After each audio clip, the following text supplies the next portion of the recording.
Olá, eu sou Sérgio Sena, professor do Instituto Brasileiro de Linguagem Corporal, e hoje nós vamos falar sobre um assunto bastante interessante, que é se a verdade está sempre estampada nos nossos rostos. Essa é uma questão que sempre me é trazida nos meus cursos. As pessoas, quando conversam comigo, sempre perguntam: mas qual é a segurança que nós temos para interpretar a linguagem corporal, as microexpressões na face? Eu vejo, ao perguntar às pessoas por que elas têm essas dúvidas, né, por que ela está com essa dúvida, elas normalmente me dizem que elas veem na internet, elas veem alguns conteúdos que afirmam que sempre você pode descobrir que uma pessoa está mentindo ou está tentando te enganar, ou pelas emoções e pelas expressões faciais. Infelizmente, eu quero dizer para você que isso não é verdade. Realmente eu vejo que no mercado, ou seja, no mercado de informações sobre linguagem corporal, tem muitas pessoas que não têm formação em psicologia, que não têm formação em análise do comportamento, e realmente para essas pessoas eu até compreendo que fica difícil delas dominarem esse assunto, delas poderem ensinar isso com um certo equilíbrio.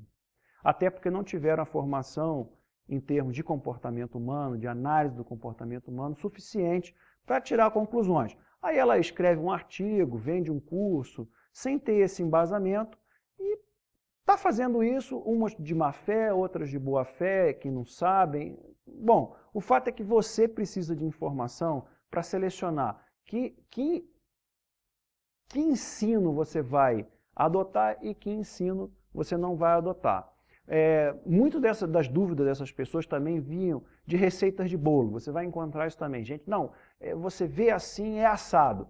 Normalmente, eu lhe digo isso como psicólogo, estudei comportamento humano quase a minha vida inteira, né? Então uma boa parte da minha vida eu passei estudando isso, e digo a você que o psiquismo humano é muito complexo. Nós funcionamos de uma forma ao mesmo tempo simples e ao mesmo tempo complexa. E os variados processos psicológicos atuam uns nos outros. Então, da mesma maneira que eu tenho um processo de emparelhamento, que é um processo básico do comportamento humano, que é muito simples, você emparelha estímulos, daqui a pouco um estímulo está relacionado com o outro. Existem maneiras de você controlar esses processos por meio de ação consciente, por exemplo, que já são processos mais sofisticados do psiquismo humano. É por isso que a gente não pode simplesmente dizer que é porque o nosso sistema nervoso autônomo foi ativado, então é involuntário e sempre vai ser assim. Por quê? Ao longo da sua vida, um determinado estímulo, o indicador do funcionamento do sistema nervoso autônomo, como por exemplo, ficar com a face ruborecida, suar nas mãos, pode acontecer por vários motivos. Inclusive por motivos que naturalmente não ativariam o seu sistema nervoso autônomo. Vocês entendem? Então essas pessoas que tentam dizer que porque um estímulo é autonômico, do sistema nervoso autônomo, ele necessariamente está ligado à verdade do que está acontecendo com você, é porque essa pessoa não estudou Psicologia 1.0 e ela não sabe disso.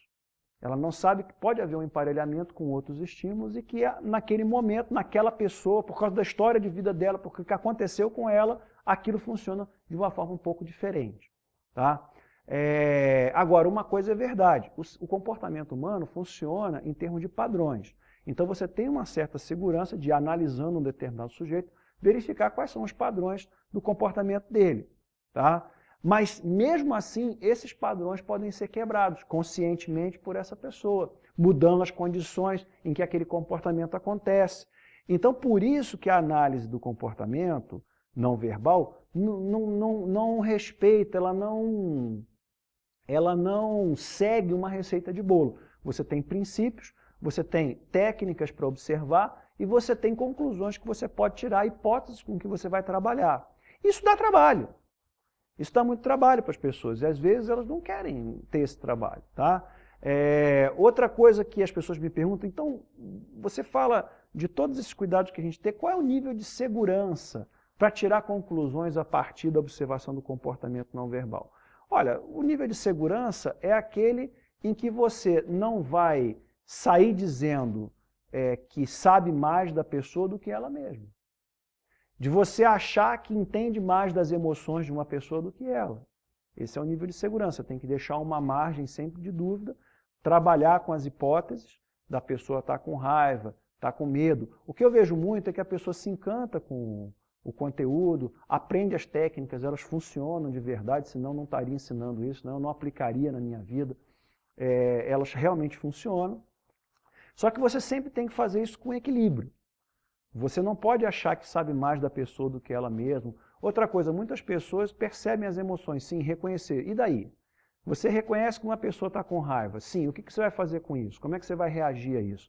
Então não é só a análise do comportamento e a maneira com que você vai interagir com as pessoas, não é simplesmente reconhecer alguma coisa. E dizer, ah, você ficou com raiva, certo? E daí?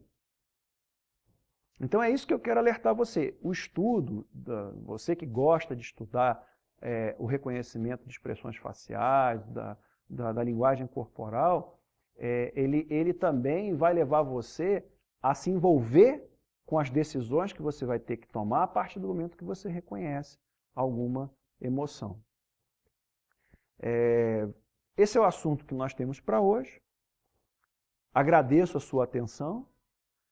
Navegue no nosso portal Ibrau, que é o maior portal sobre linguagem corporal em língua portuguesa.